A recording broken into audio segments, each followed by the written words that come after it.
Eleazar López Contreras nace en Táchira el 5 de mayo de 1883.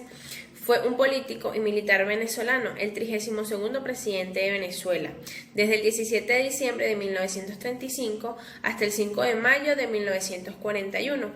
Fue moderando el autoritarismo del que fue gala su predecesor Juan Vicente Gómez. Fue general en jefe y se afrontó al primer paro de la industria petrolera en Venezuela. Creó la Guardia Nacional y el Banco Central de Venezuela. Muere a los 80 años en Caracas el 2 de enero de 1970. Isaías Medina Angarita fue un político y militar venezolano que nació en San Cristóbal el 6 de julio del año 1897. Desempeñó los cargos de ministro de Guerra y Marina entre el año 1936 y el año 1941 bajo el mandato de Eleazar López Contreras.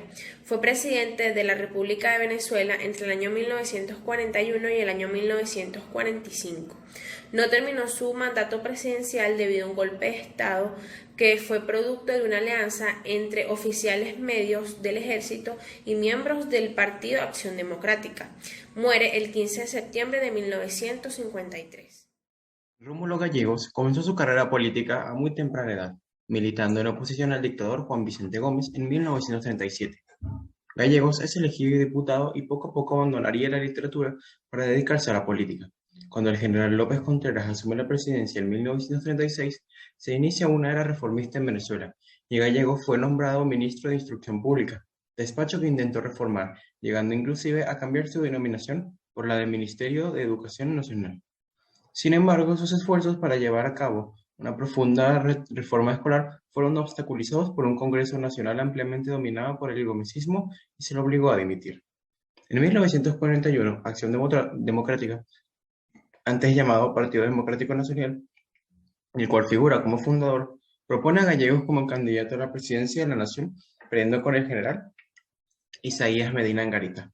En 1945, participó en un golpe militar que llevó al poder a Rómulo Betancourt como presidente provisional del país, y fue en las primeras elecciones libres de Venezuela de 1947 cuando es elegido presidente de la nación mediante el sufragio universal, directo y secreto.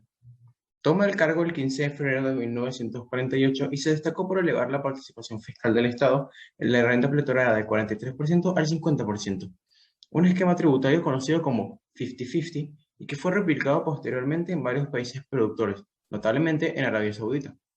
Sin embargo, en noviembre del mismo año, el ejército se subleva en el golpe de Estado de 1948 bajo el mando de una junta militar encabezada por Carlos Delgado Chaluf, y lo destituyen de su cargo. Muere así la experiencia democrática. Exiliado de nuevo, se va a Cuba y México en 1949 y vive en la capital mexicana, en la ciudad de Morelia. Rómulo Gallegos regresó a Venezuela al finalizar la dictadura de Marcos Pérez Jiménez en 1958, pero ya no se dedicaría a la política. En 1960 fue elegido comisionado y primer presidente de la recién creada Comisión Interamericana de los Derechos Humanos, órgano de la OEA en Washington, D.C., cargo que ejerció hasta 1963. Desde entonces vivió en Caracas hasta el día de su muerte. Mi nombre es Luis Ortega y yo le hablaré un poco sobre la Junta Militar de 1948. Los militares que derrocaron al presidente constitucional Rómulo Gallego en 1948 crearon una junta militar integrada por los coroneles Marcos Pérez Jiménez, Luis Felipe Páez y Carlos Delgado Chambao, quienes reservaron los principales cargos políticos: la presidencia provisional de la República, el Ministerio de la Defensa y el Ministerio de Relaciones Interiores.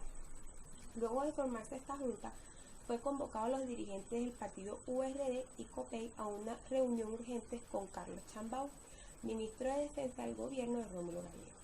El objetivo de la reunión era garantizarle que la junta presidida por Delgado Chambao no tomaría un rumbo dictatorial y que se convocarían a elecciones para una constituyente en poco tiempo, para darle paso a un gobierno constitucional. Entre las medidas adoptadas durante el periodo de la Junta Militar en este gobierno se destaca la disolución del gobierno nacional, de las asambleas legislativas de los estados y de los consejos municipales de todo el país, la eliminación del Consejo Supremo Electoral. Se disuelve también el 7 de diciembre de 1948 el Partido Acción Democrática. Se disuelve la Confederación de Trabajadores de Venezuela, confinan en las colonias móviles del Dorado a los colaboradores del gobierno de Rómulo Gallegos, entre otros. Con el golpe de Estado, Marco Pérez Jiménez asume la presidencia provisional de la República el 2 de diciembre de 1952, declarando actuar en nombre de las Fuerzas Armadas. Y el 19 de abril de 1953, elegido por la Asamblea Nacional Constituyente, se juramenta como presidente, anunciando el restablecimiento de la constitucionalidad. En julio de 1953, Pérez da un discurso donde expone sobre la geopolítica, con una aplicación de una estrategia de desarrollo político para incrementar el poder del Estado.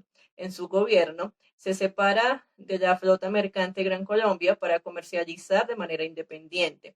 Se concluyen muchas obras en cuanto a infraestructura, como lo es la autopista Caracas-La Guaira, la planta siderúrgica del Orinoco, la autopista Francisco Fajardo, el teleférico de Mérida y de Caracas, el Hotel Humboldt, el Círculo Militar de Caracas, la ciudad vacacional de Caracas, el reactor nuclear RB1 y diferentes hoteles, la ciudad universitaria de Caracas, entre otros. Con el régimen militar se aplica una política de puertas abiertas, atrayendo a ciudadanos europeos hacia Venezuela, entre otras obras que crearon un incremento en la economía de la nación. El 15 de diciembre de 1957 convoca un plebiscito para decidir si la población aprobaba o no la reelección de su gobierno para el periodo de 1958-1963. Según los datos, el pueblo sí decidió hacer la reelección, pero ningún partido opositor reconoció estos datos. Pero su presidencia duró hasta 1958, con los hechos ocurridos el 23 de enero de ese mismo año. El 23 de enero de 1958 se conoce como el movimiento cívico-militar que derrocó al gobierno del general Marcos Pérez Jiménez, quien tuvo que huir del país ese mismo día en el avión presidencial hacia República Dominicana junto a su familia. Con este golpe de Estado se da fin al régimen que se había impuesto en Venezuela. Los sucesos que desencadenaron este movimiento fueron la crisis militar, el alzamiento de los oficiales de la Fuerza Aérea en la base de Boca de Río y del cuerpo de blindados del cuartel de Urdaneta de Caracas. La crisis política en el propio gobierno, originado por el plebiscito de 1957. Todo esto hace que se comience a publicar diversos manifiestos en contra del gobierno. Cuando el pueblo se entera de la huida de Pérez, sale a la calle, lo que produce saqueos y ataques a la sede de la policía política, donde linchan a funcionarios. Luego, se creó una junta de gobierno provisional, siendo Lowell Larrazábal el presidente. Esta junta convoca elecciones para diciembre de ese mismo año. En ese transcurso se liberaron a los presos políticos y se amplió la junta política con representantes de los sectores independientes.